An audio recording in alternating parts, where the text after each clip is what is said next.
Now let's turn our attention to Britain's one-time penal colony, Australia. The land down under still seems to be under England's thumb. Technically, it began getting independence from the UK in 1901, and we say began because it was not completed till 1986. It took 85 years for Australia to throw off the British yoke, and still it retains vestiges of its former masters. In fact, it often celebrates these colonial ties. Take, for example, what happened earlier today. Australia unveiled a new $1 coin, Australian dollar. It's golden and glamorous, and it features a familiar face, King Charles III of England. The British monarch's face will now begin circulating in Australia. And with it, Australians will renew their fealty to their old colonial oppressors. Here's our report. Australia can be a strange place. It's a former frontier colony infested with all manner of dangerous creatures. Once it was the prison colony of the British Crown. Condemned prisoners were shipped off there to remove them from British society. And in the harsh outback, these people somehow thrived, eventually winning for themselves autonomy and then independence. They've gone on to become the most developed nation in the Southern Hemisphere. A colony of outcasts now has a higher Human Development Index score than its former colonizer. And yet, despite all this progress, some things never seem to change. Like the presence of the colonizer's first family on Australian coinage. Today, amid great fanfare, Australia released its new $1 coin. The golden coin features King Charles III of England.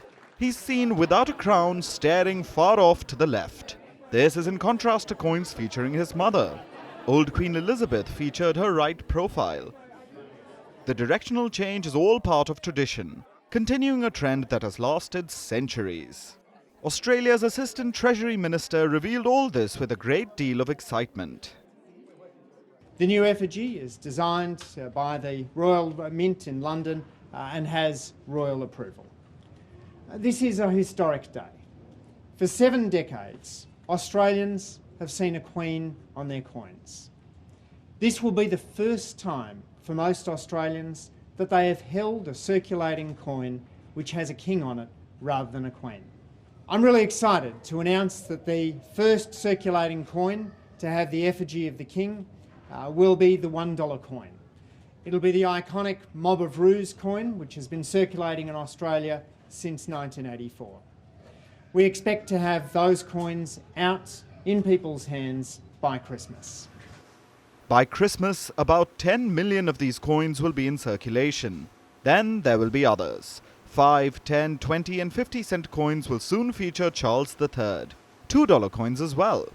Eventually, Charles might have a home in every Australian pocket and wallet. The question is, why? Why does Australia cling to its colonial shackles? Is there nothing else it would rather have on its coinage? Why does Canberra keep wanting to pay tribute to the British royal family? Think about it. This is a family that oversaw the world's largest colonial empire. They extracted wealth from every corner of the globe, impoverished millions, profited from the transatlantic slave trade, and in Australia's case, created a gigantic penal colony to exile undesirables. No matter how you look at it, the British royal family will forever be linked to injustice. So, for a former colony to honor them with coinage reeks of a national Stockholm syndrome. Earlier this year, Australia had looked like it was overcoming its colonial hangover. It decided to remove old Queen Elizabeth's face from its $5 notes. This was the last banknote to feature a British royal. The new ones have an indigenous Australian design, which makes sense. But the coinage decision does not. Consider that the smaller denominations sometimes cost more to mint than their inherent value. Depending on the value of copper and nickel on a given day, minting 5, 10 and 20-cent coins may be a loss-making proposition. Imagine your government actually bearing a loss so your coins bear the visage of your old colonizer, even if he is still your titular head of state. Australia's Assistant Treasury Minister called the new coins historic.